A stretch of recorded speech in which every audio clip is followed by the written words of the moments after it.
Good morning, everybody, and welcome to this beautiful Sunday morning. If you're someplace where it's not raining, I'm in the land of rain this morning. And so I just want to say if you're in a sunny, bright place, God bless you. Today I have Allison Burdick. She is a training coordinator for university. She's going to come on and tell us what she finds peaceful and helps her get through every day in a peaceful way. So join me in welcoming Allison. Good morning, Good Allison. morning. How are So you? happy. I'm great. I'm so happy to be here with you. How are you? I'm good. I'm good. Doing very well this Sunday morning. So I would like to ask, you are a training coordinator. You Mhm. hold a degree in IO Psych, and kind of tell us about that story, about what got you to say, I want to do IO Psych, and then what got you into, I want to do training. Yeah, so I think, like most people who are interested in psychology, it started down the mental health and counseling field and then changed into how could I help people in, their everyday lives. And we spend so much time at work, and we should have, peace and calm at work as well, because we spend so much time at work. So that's what drew me to IO psychology, because it is psychology as it applies to the business world and how we are at work. So I got into training to be able to help people be their best self at work and, achieve what they want to achieve out of work and out of life. So some of my favorite ones to do are stress management, because they make me feel good too. We always do get something out of, when you realize that like a training like that is not just for other people, it's for yourself. hmm Yep, that's actually going on next month's calendar because I've decided that I need it. Um, and I've told you we just recently adopted a puppy, so sometimes she is my peace, and sometimes she's the reason I need peace. Yes, yes. Puppies will train you and prepare you for baby from infancy to the teenage years. Cats Yes, prepare you for everything beyond that. that sounds about right. There's Now actually having both. I've had both throughout many years of my life, and I've just my family equates it to that just that. It's like if you have a dog, you have to get a kennel and a babysitter and a this and a that just to go away for a cat. You pour some extra food, make sure there's extra water and a clean box. I'll see you in a couple days. Pretty much. I mean, it's they don't they need care, but it's just like that meme. It's like my kid comes out and I said hello and she hissed at me. It's like I guess we're good and move back, All right, go back to your room. 2022.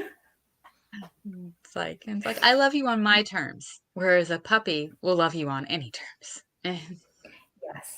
Right now, she is in the land shark phase. So she just started puppy kindergarten to end land shark phase. Yes, yes, yes. Yeah. So sometimes she is absolutely fantastic, but then other times you realize how much time goes to said puppy. And I work fully remote now, so she very much interrupts most of my days. So Mommy, I look at have me. to Mommy threw the remind ball. no, that's exactly what it is she's ball obsessed.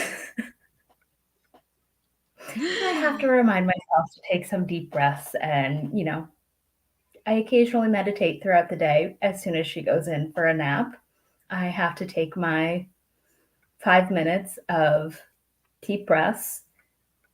Land shark mode will end, and then I Yep. can move on with my day. That's awesome. So that kind of leads us to our first question in how do you, Allison Burdick, define peace? Ooh, defining peace to me is being a sense of calm and clarity. Whether that's mental clarity and just feeling in the moment. To me, is kind of what peace is. Just that clarity, the calm in the moment, and able to truly focus on either what I'm doing or just being. And how do you feel you find that? Depends on the day, actually. So when I have 5 minutes and need it, I'll do some deep breaths and kind of almost like my own little guided meditation in my head with focusing on my breathing and muscle relaxing. So if I only have a quick 5-10 minutes, that's usually my go to because I can squeeze it in anywhere. On really nice days, we have this beautiful park that's right down the street. So I would love to just take walks down there. There's a really nice pond. And once the puppy is better on a leash, she's going to be coming with me.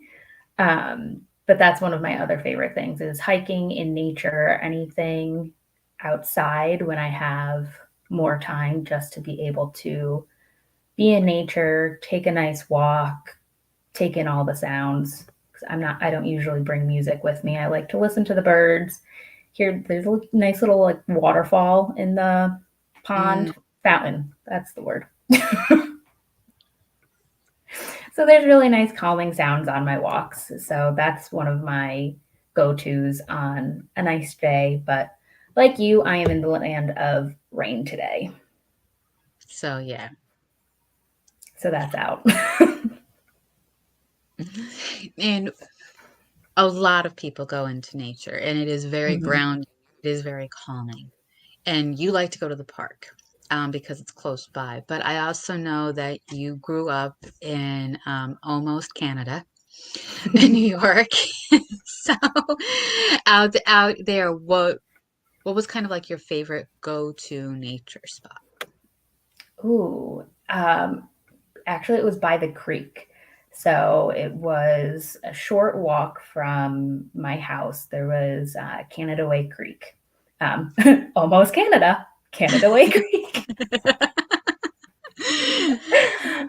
So that was one of my favorite spots, either to just go and sit, or I would take my shoes off and walk through the water. It's actually that's where I went and took my engagement photos. Was that Oh, creek? beautiful. Yeah, there was a really nice waterfall. Matt almost fell in, so that was kind of funny for me. But We that was love one of you, my. Matt. Michael is joining us. He says, "Good morning." Good morning. But the creek was one of my favorite places. And I actually, in my office somewhere, I have a little like Zen garden almost kind of thing with little rocks and pebbles that when I actually fill it with water, because now as I'm talking about it, water is It's your go-to. that's my go-to. And what do That's you my think go-to. about the water that brings you peace? Because it's always flowing. It can make, Hmm. it is one of the, if not the most powerful element on the planet. Absolutely. Absolutely. And it is, even if it's slow going, it gets to where it needs to be. Yes. And I think that's one of the things that I like about it is even though it can take decades to carve out its path, it carves out its path and it gets to where it needs to be and nothing will stop it. Hmm, I love this is a very good self-reflection. it. Yeah, so water and stones. I like the feeling of stones is one of my other go-tos. So if I need a little grounding during a meeting or sometimes even a presentation, depending on what it is. I've got some nice stones on my desk that I grab too. Yes, I'm a crystals girl. You know that. So I always go by like energetically, but also emotionally. Mm-hmm. So You have a favorite crystal? my amethyst will calm me down. My amethyst is very good for calming me down. My clear quartz is very good. Mm. So, but I am a crystal girl, so I do know what the various ones means. Like if I feel that I'm in conflict with somebody, and I go for my either my amethyst or my tourmaline. They're Ah, very protective but grounding stone for me. that's a So good it's like one. I an array on my desk as this is what I need. But I also use them on my clients, as you know. Yes. So, but it's that earthy groundness of you're touching it. You can't have your feet in the ground, but you can touch it. Right, exactly. Exactly. And I've always been one where I hate wearing shoes. So I'm always happy to be outside barefoot, and I just love feeling the actual ground. I rather enjoy that myself. I used to be barefoot all the time. I've Hmm. gotten back into that, but I grew up. My stepdad's a mechanic, and I grew up in a Yeah. garage, Yes. so it wasn't really smart. It No. happened often, but it wasn't smart to be in the garage without shoes on. Uh, Not particularly. Particularly, however, I can understand because touching the ground, the grass, the sand, the dirt, Hmm. it's very grounding. So Yeah. totally understand that. And that's actually one of the things that having the puppy has helped me with, is forcing me outside more, because I've kind of forgotten lately that how much I enjoy being in nature and how grounding it is for me. And she just likes to sit outside. So I'll put her outside, and I've started just sitting on the grass with her, and we just hang out. And that's my favorite part of the day. That's an awesome part of the day. My favorite part of the We day. we actually have a cat and she loves coffee time. We call it coffee time because she sees the pot go on and she's like, okay, we're getting ready.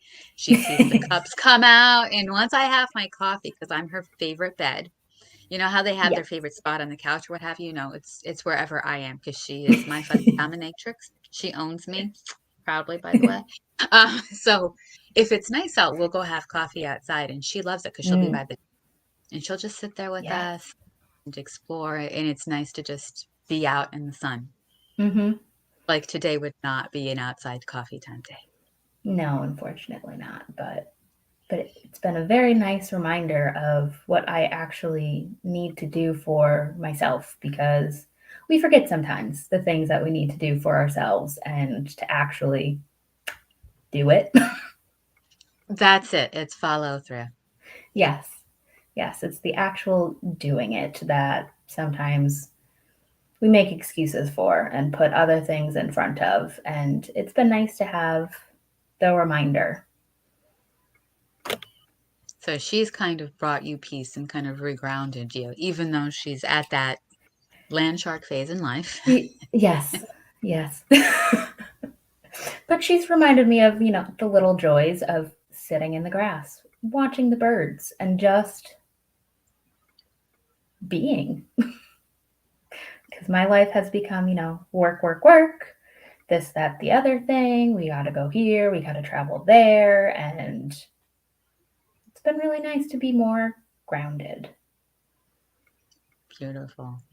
And so she is your reminder. How do you bring peace to others? How do you remind others that, hey, we need to take a minute?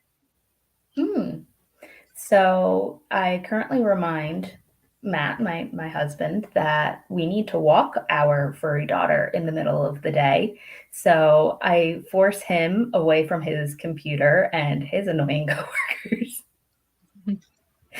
Um, So I force him to take the time for himself now too, to take a family walk together, which is also really nice. And in the workspace, I have a couple of different training sessions on things like stress management, where I talk about different techniques on how to put yourself first and different ways that you can bring yourself back to the moment, kind of ground yourself. And it's different for everyone. And I think that's the important part, that you kind of have to find it for yourself to be able to stick with it, right? I'm not a big journaler, but one of my good friends is. So she journals all the time, but I would never stick with it because I've never been a writer. Right. So I think that's another thing, is being able to find what it is. So I actually gave her a game for her journals. So she now puts them on. She's a crafter too, so she's got a bunch of popsicle sticks. So she wrote different prompts on her popsicle sticks and put them in a jar or like a little mug. And when she doesn't know what to write about, she just grabs a popsicle stick. So now it's like a fun little game. Oh, I love that. I might yeah, just so you Steal know. it. Yeah. Yeah. It helps, if you don't know what to write about, how are you going to start writing? Right. I totally understand that. And it is about finding what works for you. What brings me peace isn't necessarily going to bring you peace. But we can Hmm. find a lot that we both have in common. But I am like your other friend. I am a journaler. Hmm. And there are people who are not journalers. My son is not a journaler. He's got to be for him, I do believe it's like exercise. Mm-hmm. Definitely exercise. And That's a good that does one. bring people peace because it's a way to clear your mind. Yes. That you're focused on hyper focused on what you're doing. You can't Hmm. think about your annoying friend, your annoying coworker. You can't think about the stress of, oh, I have this, that, and the other. It's like Hmm. if you have a weight in your hand, if you're not focused on that weight and it falls, you can break something, a toe, an ankle, You're real focused now. you're real focused. So I believe that sometimes peace is just that mental focus. That's a really good one too. And exercise releases all those good serotonin and all those Endorphins. happy endorphins. Yes, exercise is a good one. So when you're training others, and do you ever meet with some Hmm. resistance, or I can't do that, or if I had the time, or oh that's nice, or I've tried that and it didn't work. So when you come up against that in a training, what kind of suggestions come to mind, especially if they kind of put you on the spot? Yeah, so it kind of depends on their role.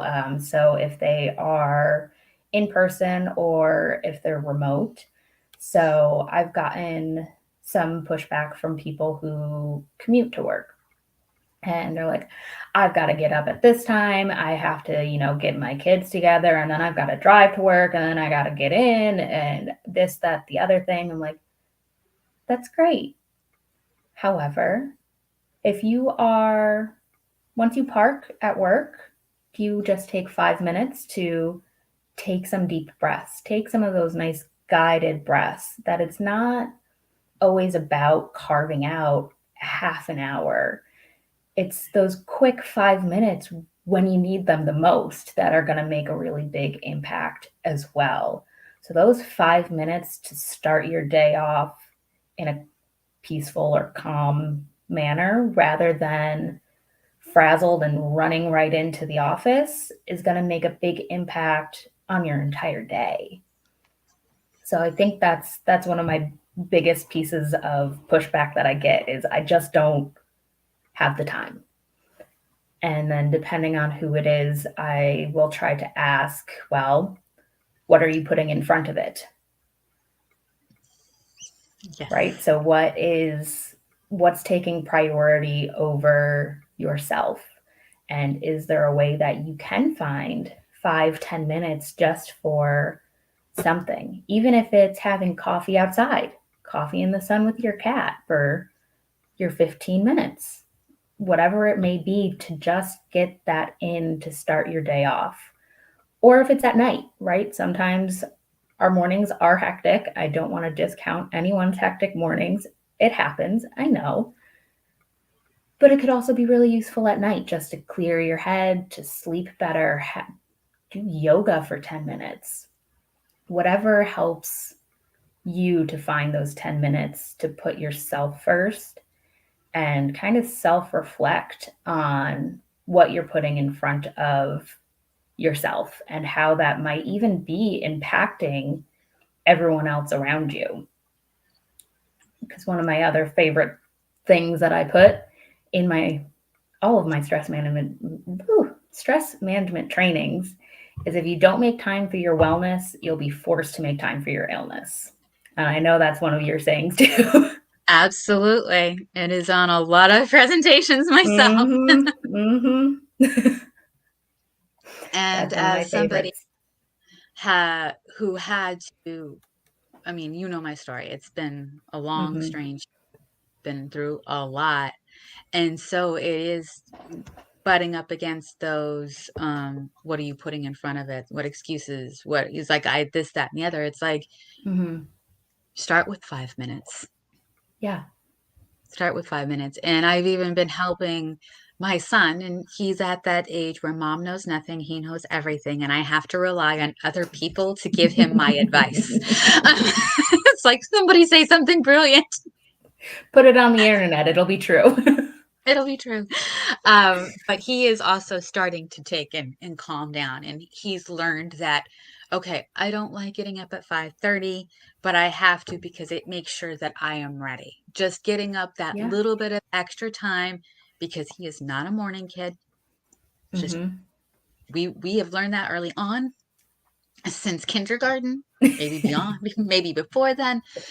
But as he is maturing and growing, he's learned that, okay, I have to be to work by 7. So I have to get up at this time so that I can take a shower, so that I can make my lunch, so I can get to work. Right. And now he's in BOCES, so he's half vocational, half regular high school. So his bus comes at 6:30. So he had to adjust to getting up even earlier than before.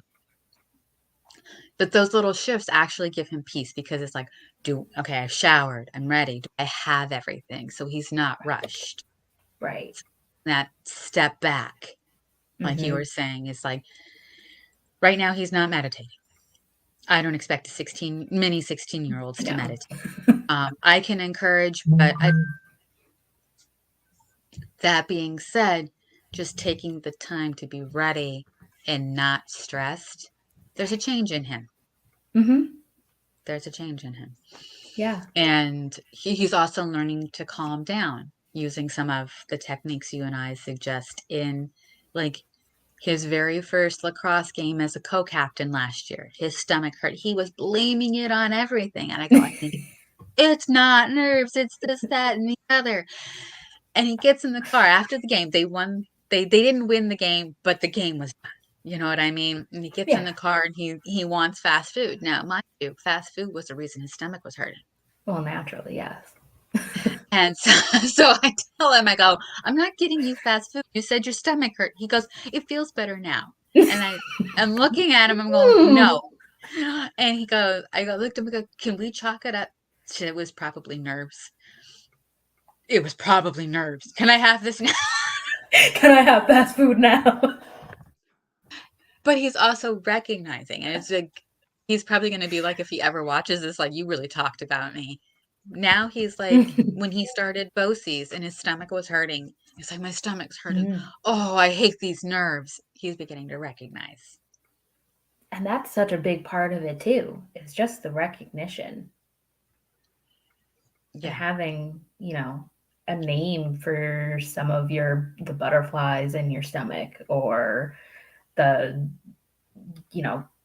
short breaths that you're feeling, that, oh, wow, I am stressed. Wow, I do need to calm down.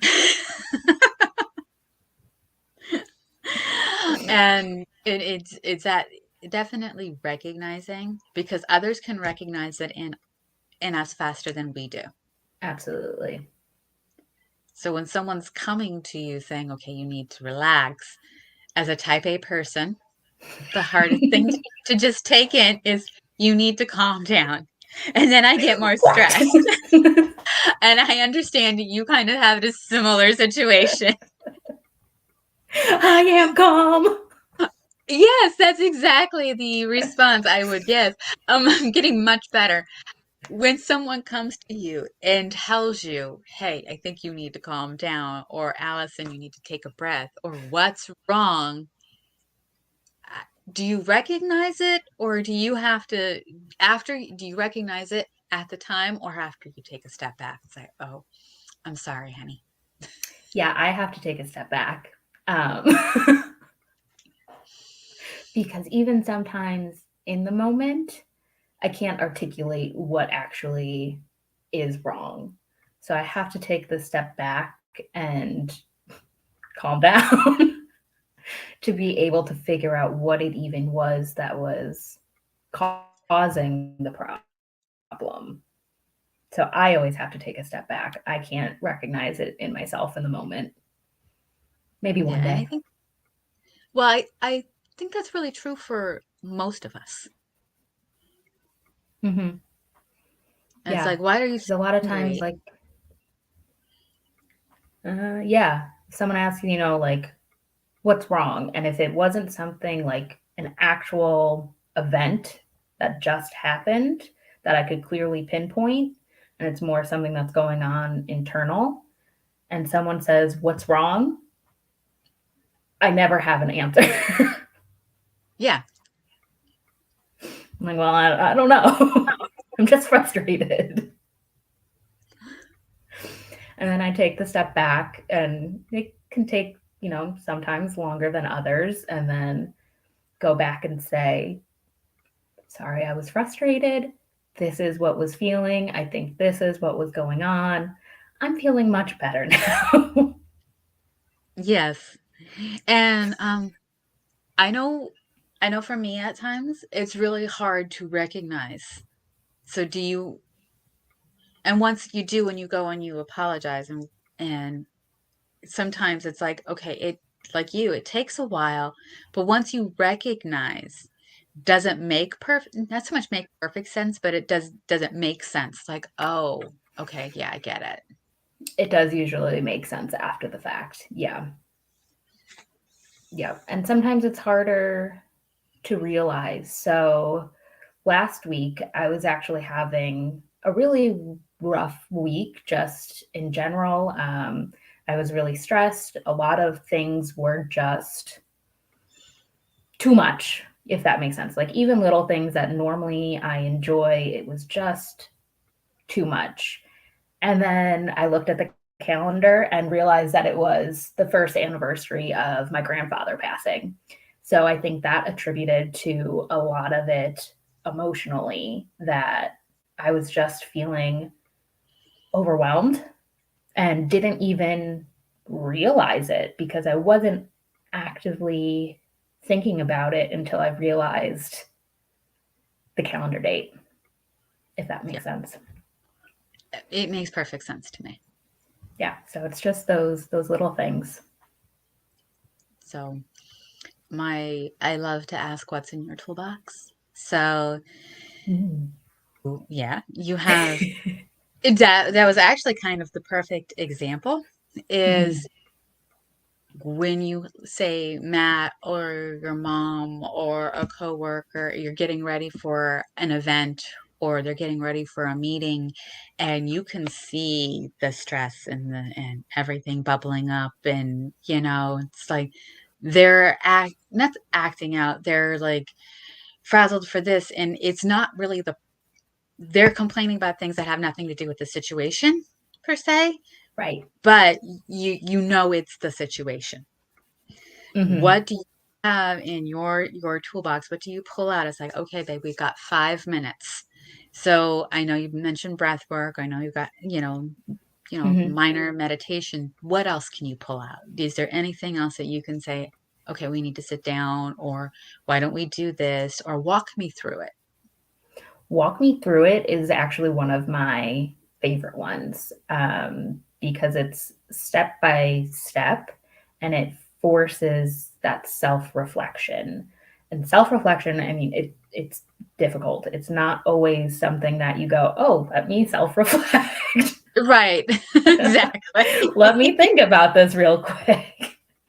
So it's not like that's necessarily an easy thing to do. So sometimes it is really helpful to talk it out, walk it through step by step. And then all of a sudden, sometimes you start realizing, oh, but this is connected and maybe this is what it is. And then you can go on tangential paths from that step by step. And then realizing sometimes that things totally over here in left field is actually what's causing the problem over here. So the walk me through it is one of my favorite tools to try to actually put a name or a cause to the stress or anxiety or whatever it is that is being felt in the moment. And of course, breath work and calming. And do you find people respond to walk me through it? Sometimes, because again, self reflection is hard, and sometimes people don't want to walk through step by step, or they will glaze over things and say, oh, well, this and just that. And Like, wait. right. You just went from A to F. What about everything in between? So it's not always the easiest one. Um, Sometimes for me, just taking a sip of water, like drinking water and not doing anything, helps me a lot. So if I'm in a training session and realizing that I'm starting to talk really fast and I need to slow down, I drink water and then all of a sudden I'm good to go again. Or coffee, taking a sip of your favorite beverage, your favorite food. Um, Scents are another one of my favorite, whether it's a candle or a wall plug in. So if I can't articulate or walk through or don't have the time to walk through, I'll light one of my favorite candles. I have a really nice lavender sage one. Mm. Yeah, that's one of my favorites. So that'll help me. Sometimes it's the scent, and I enjoy fires, so I like watching the flame kind of flicker as well. So it's sometimes those little things that even if you don't have the time to walk through from completely A to B, just little moments. And let's see, I've got this nice little stress cat that's now his face has worn off, but he's like really squishy. So I make him dance, and all of a sudden watching his fat little belly move around makes me happy. That's awesome. It's very awesome. I have those myself. I have, you're just like this all day. Well, not all day, but we recently made a shift professionally, and that can be very stressful, as you know. Mhm. So I know you've made those shifts before. So when shifting, what um what can you give piece-wise or advice-wise when you make major life shifts? I mean, you've switched careers, you've gotten married, you've become a pet parent. Those are a lot of major shifts. Mhm. Lots of major shifts. I try to always look at in a positive light. So I've had a few major shifts. So I left my position on Long Island and moved to Pittsburgh, where I started a completely different career in recruiting rather than training. And that wasn't for me. So I left. I actually left without having a new job lined up on that one, which was really stressful. Been there. But yep, but tried to look at it as now I'm just ready and waiting for what's meant to be mine. And that was balanced with a lot of, oh my God, will I ever find another job? But the reminder of I'm waiting for the right one. I'm waiting to be happy in a job, and what's meant to be for me will happen. And when I was looking at it from that positive light, I found the position that I'm in now within like a week. And it happened so quickly. It was the quickest job interview process I've ever had.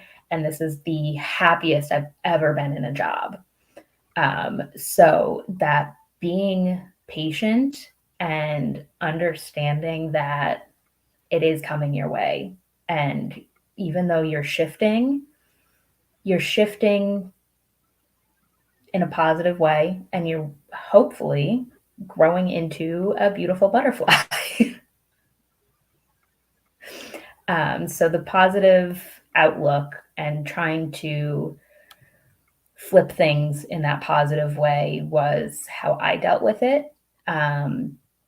And focusing on positive self-talk was something that I focused on a lot during those changes. Another one of my go-to sayings is, if you wouldn't say it to your best friend, don't say it to yourself. So a lot of times if I found myself questioning, what am I doing? Why did I make this decision? Will I ever get another job? You're so silly for trying to do this. What were you thinking? Realizing that I would never say that to anyone else but myself. Yes. We are our own worst critics. That is something Yes. that I learned in high school. Mm-hmm. So writing. I took a creative writing class, and our teacher said, you will judge yourself harsher than anyone else in this Mm-hmm. room. You share your writing, you're going to think it's worse when somebody else is going to say it's not that bad. You just need to change a few things. Right. So I totally understand where you're coming from. Yep. So that positive self-talk and trying to turn off that little voice in your head that questions everything that you do. It Turn can it be off, little, but say, it take a is back seat. loud. It's loud. It can be loud. Take a back seat. I'm driving here and we're going to be okay. Yes. You feel like shouting back. You're in the back. Shush! Yes, no I backseat got this. drivers. Yes, exactly. I have the The map. universe Go is away. working. I'm driving. Yes. So, positive self talk is another one of my favorite tools, especially for when shifting and reminding ourselves that we need to be patient with the world and especially with ourselves. I agree. And it's not easy. It is not easy. It is It's, not easy. yeah. It's not easy to shift, but sometimes it is necessary to shift. Moving from Long Island to Pittsburgh was a difficult transition. Still difficult because, of course, we miss all of our family and friends on Long Island that we can't just go out Go for lunch. Like, and just go see. And I've been there. yeah. So, still, even 2 years later, it's still kind of difficult, but it was the right move for us. And it has helped us greatly grow as people, honestly. So, it was the right shift, even though it is a difficult shift. Yes. And it's also, in many ways, it's taught you how to be peaceful because you've Hmm. put in a very chaotic situation, a very stressful situation, and it was a very deliberate action. Yes. To move somewhere where we knew absolutely no one. I remember I've done that more than once in my life. And every time it's like, what am I doing? What am I doing? And you do it anyway. You're like, okay, Yes. universe, you, Hmm. are you sure about this? And then you land wherever you are. Hmm. You take the leap and you grow. I remember when I moved to Scranton, you know how many people I Mm. knew? I knew my roommate. That was it. Ah, Scranton. Scranton. And there's nothing wrong with Scranton. I love Scranton. But I knew one person, and that was it. I knew Yep. nothing about Scranton. I knew it was near a racetrack, and I knew my roommate. Hmm. That's what I knew about Scranton, Pennsylvania. I have grown to where now when I go to the racetrack, that's my little hidden gem. Yeah. It's about 45 minutes away, but it's my hidden gem. I know the whole, I know the areas. I know it's like, oh, I'm going to go here tonight for dinner. Oh, I'm going to here for, Hmm. like, I'm going to go to the mall. And it's like, so it becomes your home, but Yeah. it's a stressful situation. Yeah. So, and Little then pieces of home. little pieces of home, and you make it home because you become peaceful. Exactly. Exactly. And let me tell you, my road rage here is so much better. Practically non existent. Practically non-existent. Oh, that's awesome. Yes, road rage. Everybody take a moment to breathe. If the brake is on the left, They can speed past you. It's okay. right. Yep. Yeah. So, but finding peace in difficult situations, you've definitely found ways to help people in doing that, and for that we are grateful. It's always a work in progress. Always a work in progress and finding what's best for you. And it might be the same for you, but I think finding peace for others also brings me peace, which is really rewarding for myself. Yes. When I am able to bring peace to others, I do bring peace to myself. Hmm. And it is And we very love that. rewarding. Yes. It's very We rewarding. love that. World peace. Well, International Day of Peace was just this past Thursday. Oh, was it? I missed that. Yes. And it started in 1982. A lot of people don't know that. And Hmm. then this big thing starting in 96, and there's like a whole global movement. And every Wow, year I is didn't know a that. different theme. And it's a beautiful thing. And they actually do a big like presentation in Chicago. Really? Really. How have I missed this every year? I don't know. I just recently learned about it, and one of my recent guests, told me about it. I'm like, I've heard about the International Day of Peace, but I did not realize its whole history. So I did a little digging, Ah.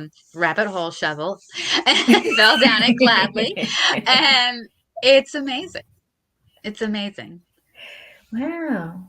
So is that was last Thursday? So what is it? Always the 21st? It's The always the 20? 21st. Yes, Interesting. Huh. I'm gonna so mark my things to calendar. keep in mind. Yeah, noted. So thank you so much for your time this morning, Allison. This was great. This brought me peace today. Yay! So grateful. A nice chat with a friend brings me peace. Yes. So I thank you so much for joining us this morning. And I'm gonna put you back in the green room for a moment All right. and do a little few reminders. So I want to thank everybody who has joined us either live or during the replay. Special note, there is a special episode this Wednesday at 6 p.m. Eastern, 3 p.m. Pacific time with JJ Fislines. She is an empowerment and strategist. She is a fitness expert, and she's going to come on and talk about some peaceful strategies that we can all use in our daily lives. And I look forward to seeing you then. We also have Yvonne Cook coming up next Sunday, October 1st, and she's going to be live in the studio with me. We're going to Tide In Studios here on Long Island. She is going to be in person. This is going to be the first time I do that, so I'm super excited and hope you will join us live on that day as well. I wish you a very peaceful day and look forward to hearing from you soon.